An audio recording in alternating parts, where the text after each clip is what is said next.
आज का हमारा विषय है कि क्या धर्म संकट में है। अ, विषय काफ़ी मनोरंजक भी है और जिज्ञासु भी है। मैंने गंभीर चिंतन किया कि इस विषय को हम थोड़ा एक सखोल रूप से देखें। तो क्या धर्म संकट में है? अब धर्म जिसकी बात आती है उस शब्द के बारे में भी बात करेंगे हम। तो धर्म माने धारण करना, और 2500 वर्ष पूर्व बुद्ध का महापरिनिर्वाण होने से पहले बुद्ध ने जो भी बताया उसे धम्म कहा गया, उसे धर्म कहा गया। तो जो भी चित्त पर जगता है उसे धर्म कहते हैं। सिंपल सी बात है। जो मैं धारण करता हूं उसे धर्म कहते हैं। धारेति सो धम्मं। जो जो इस क्षण में चित्त ने धारण किया है वो चित्त का धर्म है। तो धर्म जो है वो सभी के लिए एक जैसा होता है। धर्म की व्याख्या कदापि ये नहीं समझनी है कि देखो मैं हिंदू धर्म से हूँ, मैं बौद्ध धर्म से हूँ, मैं ईसाई धर्म से हूँ, मैं सिख धर्म से हूँ। इन धर्मों की बात नहीं हो रही है। ये तो बाद में हमने अपने सुविधा के लिए बनाए, लेकिन 2500 वर्ष पूर्व यही व्याख्या हुआ करती थी कि धर्म को जानना। मेरा धर्म कब खतरे में है? तो सामने वाला व्यक्ति हो सकता है सिर खुजाने लगे, अरे मेरा धर्म। कोई व्यक्ति बौद्ध धर्म से है तो बोलेगा अरे मेरा धर्म खतरे में है। कोई हिंदू धर्म से है तो बोलेगा मेरा हिंदू धर्म खतरे में है। कोई सिख धर्म को मानता है तो मेरा सिख धर्म खतरे में है। लेकिन मेरा धर्म जब खतरे में होगा तब मैं अपने चित्त में राग, द्वेष या फिर मोह जगाऊंगा, तब मेरा धर्म खतरे में है। और किसका धर्म खतरे में है? अपने चित्त का धर्म। माने इस क्षण मेरा चित्त कुशल था, अच्छा था, मुदित था, वैसे ही उस चित्त पर धर्म जगा।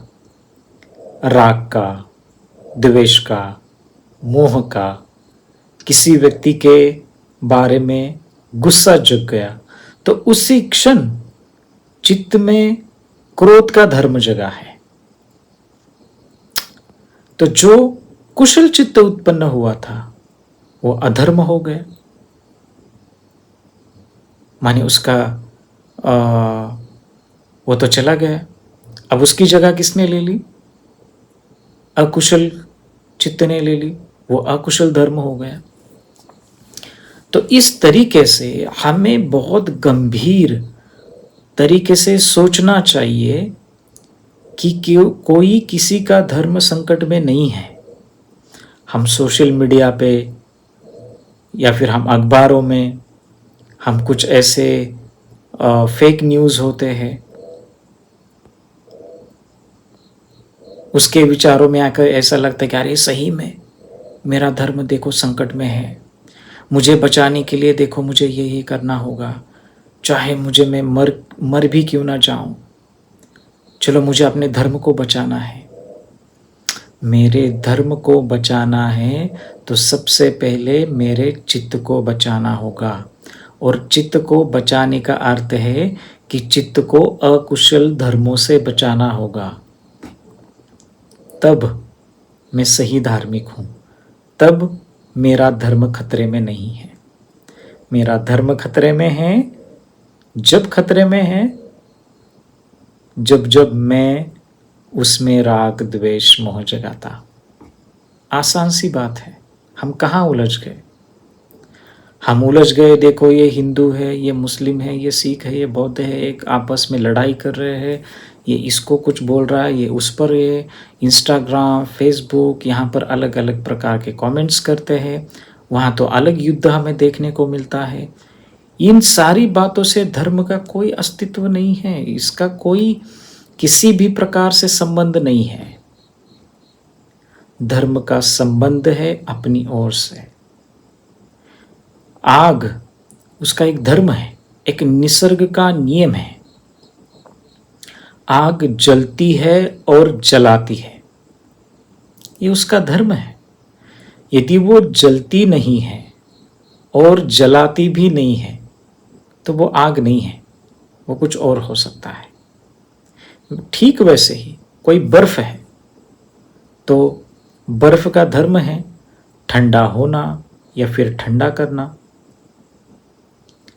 तो वो बर्फ है, बर्फ का धर्म है। यदि ठंडा होना या फिर ठंडा करना नहीं है तो वो बर्फ नहीं है।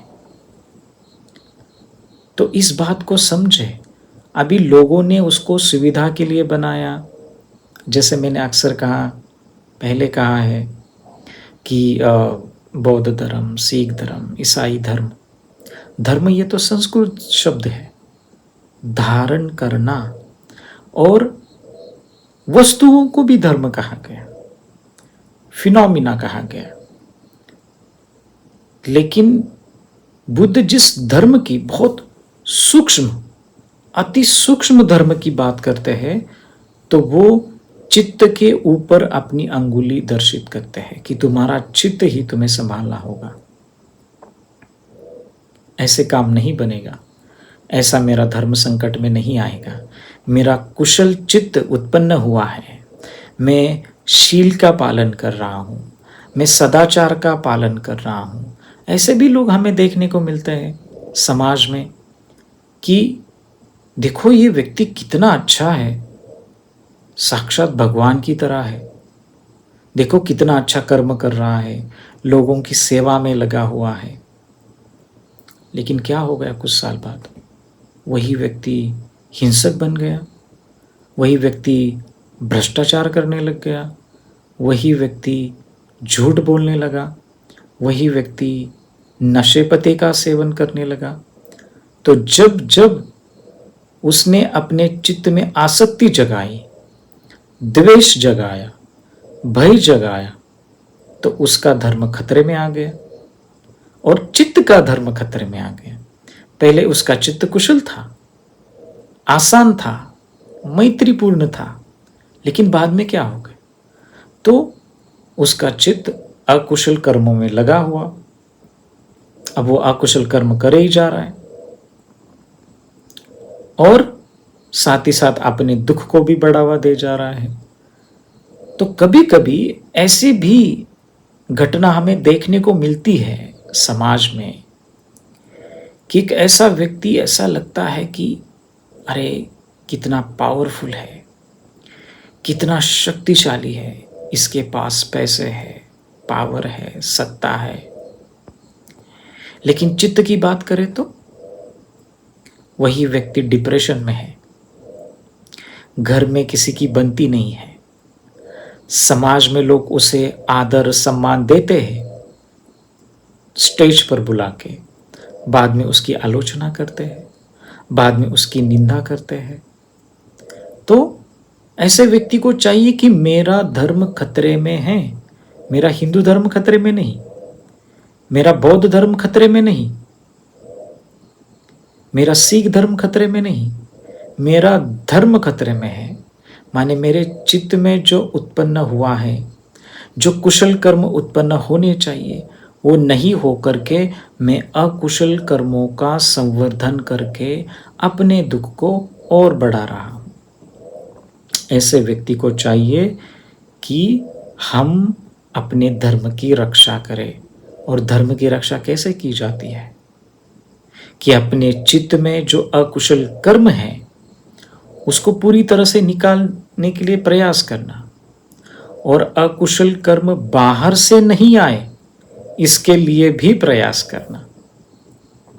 और चित्त में कुशल कर्म है, करुणा है, मैत्री है, मुदिता है, उपेक्षा है, इसको और बढ़ावा देना और उसका संवर्धन करना कि और उसको मैं कैसे बेहतर बनाऊं। और चित्त में जो मैत्री नहीं है, करुणा नहीं, तो उसको एक्वायर करने का, उसको मिलाने का, उसका अभ्यास करने का प्रयास करना चाहिए। तो इसी को ही सम्यक व्यायाम भी कहा गया बुद्ध ने। तो कोई किसी का धर्म, किसी का भी धर्म कोई खतरे में नहीं होता। तो प्रश्न आता है कि जो लोग धर्म को नहीं मानते हैं, हम उनको नास्तिक कहते हैं, वो तो किसी भी धर्म को नहीं मानते, तो उनका धर्म कैसे खतरे में होगा। तो आम सी बात है, हम उलझ गए हैं, हम किसी शास्त्रों के शब्द को ठीक से नहीं समझ के कारण हम उलझ गए हैं। हम अपने धर्म ग्रंथों के शब्दों को ठीक से नहीं समझने के कारण हम उलझ गए हैं। हम एक दूसरे के ऊपर कीचड़ फेंक रहे हैं, और इसमें आम आदमी हो और बड़े से बड़ा आदमी हो दुखी हो ही जाता है। तो मैं मेरे धर्म की रक्षा करूं। कौन से धर्म की रक्षा करूं? मेरे चित्त में जो कुशल कर्म है, मेरे चित्त में जो करुणा है, लोगों के प्रति प्यार है, प्रेम है, मैत्री है, उसको मैं कभी नहीं जाने दूं। उसको मैं संभाल के रखूं, और उसका इस्तेमाल मैं खुद के लिए भी करूं और दूसरों के लिए भी। तब माने मेरा धर्म बलवान हो जाएगा, मेरे चित्त का धर्म बलवान हो जाएगा। तो हम किसी कबाड़े में नहीं बनना है हमें, ना ही हमें किसी इस तरीके से बहकावे में आना है कि देखो मेरा धर्म संकट में है। हमारा धर्म संकट में होने के कारण हम धर्म के कोई ठेकेदार नहीं हैं कि मेरा धर्म सही में संकट में हो सकता है, ऐसा कुछ है नहीं है। तो ठीक से समझे। अभी ये जो चींटी है यहाँ पर आ रही है, मुझे लगता है इसका भी एक धर्म है अपना। क्या धर्म है? यदि हम उसको ठीक से प्यार से हम हटाए तो वो चली जाएगी, और यदि हम उसे जोर से बल लगा के हटाए जाए तो वो हम पर अटैक करेगी। वो खुद को प्रोटेक्ट करने के लिए कुछ ना कुछ उसे निसर्ग ने दिया है, तो वो अटैक करेगी। वो उसका धर्म है खुद की रक्षा करना। भले ही हम बलवान हैं, लेकिन वो जितनी यथाशक्ति चाहे उतना वो प्रयास कर सकती है। तो हर एक व्यक्ति का अपना धर्म है, अपने चित्त को ठीक से संभालना, अपने चित्त को ठीक से उसकी रक्षा करना, यही धर्म की रक्षा करना है। मैं किसी हिंदू धर्म, सिख धर्म, ईसाई धर्म की बात नहीं बोल रहा हूं। तो धर्म की जो व्याख्या है,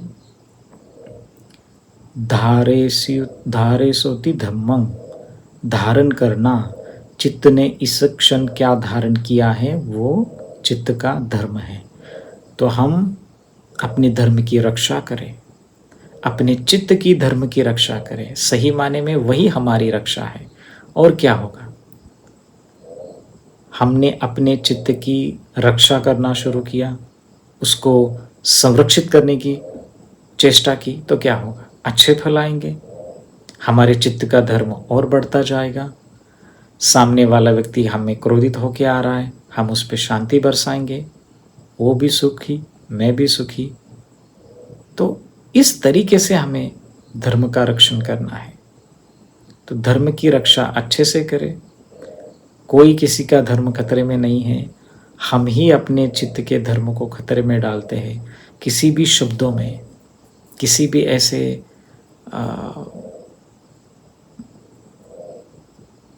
बहकाव में नहीं आए घटना के कि उसको लेकर के हम अपनी चित्त की शांति बिगड़ जाए। सबके लिए धर्म सबका होता है। इस क्षण मैंने चित्त में क्रोध जगाया तो मैं दुखी हो गया। हजारों साल पहले कोई व्यक्ति क्रोध जगाता था तो वो भी दुखी होता था, और भविष्य में आगे जाकर कोई व्यक्ति क्रोध जगाएगा तो वो भी दुखी हो जाएगा। यही तो धर्म है, निसर्ग का नियम है। कोई व्यक्ति करुणा जगाता है तो हजारों साल पहले जो व्यक्ति करुणा जगाता था वो तब भी सुखी था। वर्तमान में जो करुणा का अभ्यास जगा रहा है, करुणा को अभ्यास करके, वो भी सुखी है। और भविष्य में आगे जाकर करुणा का अभ्यास करके कोई जगाएगा तो वो दुख सुखी ही हो जाएगा। तो कहने का तात्पर्य क्या है? निसर्ग के नियम है, उन्हीं निसर्ग के नियमों को धर्म कहा गया। तो हम साधना के आधार पर, मेडिटेशन के आधार पर अपने धर्म का संरक्षण करें। चित्त को किसी भी बहकाव में नहीं आने दें। इसकी हर समय यथासंभव उसकी रक्षा करते रहे। साधना के साथ, शील और सदाचार जीवन के साथ उसकी रक्षा करते रहे, तभी हम आगे बढ़ेंगे और अपने जीवन को खूब मंगलमय बनाएंगे, खूब अच्छा बनाएंगे। तो आप ऐसे ही अपने चित्त की रक्षा करते रहिए। आप सभी का मंगल हो, आप सभी का कल्याण हो, और आप सभी अपने दुखों से, विकारों से मुक्त हो। नमो बुद्धाय।